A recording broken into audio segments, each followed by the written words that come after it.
मंच पर विराजमान नाम लूंगा, कोई नाम छूट गया तो वो हो जाता है, तो सीधा ही कह दो सम्मानित मंच और मंच के सामने विराजमान अति सम्मानित जो इस मंच की शोभा आपसे बढ़ रही है, आप सभी कीर्तन सिंहपुरा के ग्रामवासियों, बरडोद, कांकरा, बरडोद, नालपुर और ढिस के लोगों, अजमेर, माजरी और ये जाट भैरोड और भुनगड़ार खोरी के लोगों और अन्य भी कोई अड़ोस पड़ोस के गांव के लोग आए हो तो उन सबको मेरा प्रणाम है। साथ में साइड में बैठी सीता और सावित्री का स्वरूप मेरी बहन बेटियों, आपने देखा अभी आपके सामने एक बच्ची कितना अच्छा डांस प्रस्तुत कर रही थी, आप बड़े आनंद ले रहे थे, बुजुर्गों की भी नाड़ हिल रही थी, पर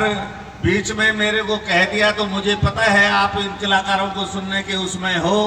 ये धार्मिक मंच है, मैं एक भी बात इस मंच से कोई राजनीतिक नहीं करूंगा, लेकिन बुजुर्गों के मुंह से मैंने एक बात सुनी जो आपने भी सुनी होगी,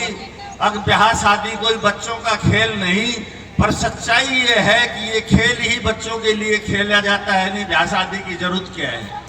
साथियों, इसी तरह से मेरा राजनीति का मैं साफ तौर से कहता हूं, यहाँ कोई बात नहीं करूंगा, पर कोई भी राजनेता अगर आपकी सेवा कर रहा है तो निश्चित रूप से उसके मन में कोई भाव होंगे, आपसे उम्मीद होगी। इसलिए आप जैसे भी आप लोग मुझे कहते हो, मैं कहे और बगैर कहे भी आपके कंधे से कंधा मिला के आपके साथ रहता हूं, और भगवान नारायण दास बाबा के इस आश्रम से कह रहा हूं, अगर भविष्य में भी कोई मेरी आपको जरूरत पड़े तो आपके जो कहने पे मैं पीछे नहीं हटूंगा, ये आज आपको इनसे कह के जा रहा हूं। लेकिन आपका भी मेरे ऊपर आशीर्वाद बना रहे, ये भी मैं बाबा से आशीर्वाद लेके यहाँ से जाना चाहता हूं। तो मैं आप सब लोगों के, आप सबका मेरे ऊपर आशीर्वाद है, मैं चाहूंगा हाथ खड़ा करके मुझे आशीर्वाद देने की कोशिश करें, मैं आपका सदैव आभारी रहूंगा। ये पगड़ी जो है मैंने पहन रखी है और आपने जो पहनाई है,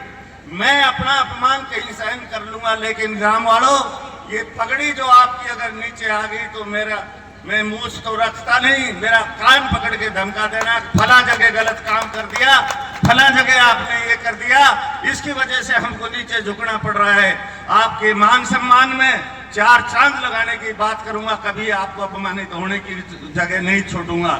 साथियों, अभी बच्चों की कोई बात आई थी, आप बच्चों ने, जब मैं पिछले भंडारे में आया तो उन्होंने अपने ग्राउंड की बात रखी थी, आज वो ग्राउंड बन के तैयार है। अभी एक नौजवान कह रहा था उसमें कोई गड्ढा रह गया, मैं अब फिर उस बात को दोहरा रहा हूं, अब उस गड्ढे को भी लेवल कराने का काम मेरा रहेगा। आप बच्चों को कहना चाहता हूं, अब निश्चिंत रहे। आपने सुबेदार जगराम जी ने कहा कि हमारे गांव के मंदिर में थोड़ा एल्युमिनियम का वो काम है, उसमें मैंने पूरा सहयोग करके उसको, उनकी बात का मान सम्मान किया। आपके बगैर मांगे मेरा एक काम अधूरा है जो आपने मांग नहीं रखा, लेकिन मैंने ये आपके भंडारा कमेटी वालों को कह रखा है, अब बाबा नारायण दास जी का जो चबूतरा है ये थोड़ा ऊपर खापड़ सा है, इसके ऊपर टाइल्स का काम भी मैं कराऊंगा। तो साथियों, मैं पुनः आपसे एक आग्रह करता हूं कि कुछ लोग जो होते हैं वो क्या है, उनको ईश्वर ने एक बीमारी दे दी, और वो बीमारी ये है, अगर वो बगैर कारण ईर्ष्या करते हैं, और ईर्ष्या एक ऐसी बीमारी है जो दूसरों पे तो कोई फर्क डालती नहीं, पर उसको इतना कमजोर कर देती है, अगर उससे कोई पूछे तो यही कहेंगे इसके कोई तबीयत दिक्कत का रोग लग गया।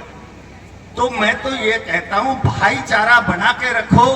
बस्ती जो फैसला करे उसके साथ रहो, और बस्ती के जो साथ रहेगा वो बड़ा आदमी होगा, और बस्ती से अलग फाड़ के जो चलेगा उसको बस्ती जवाब दे देती समय आने पर। तो इन्हीं बातों के साथ मैं आपके मनोरंजन को फीका नहीं करूंगा। मैं धन्यवाद देना चाहता हूं इस संगीत पार्टी को, और धन्यवाद देना चाहता हूं इस लाडली बेटी को जिन्होंने कम उम्र में ही एक बेहतर ढंग से एक डांस किया।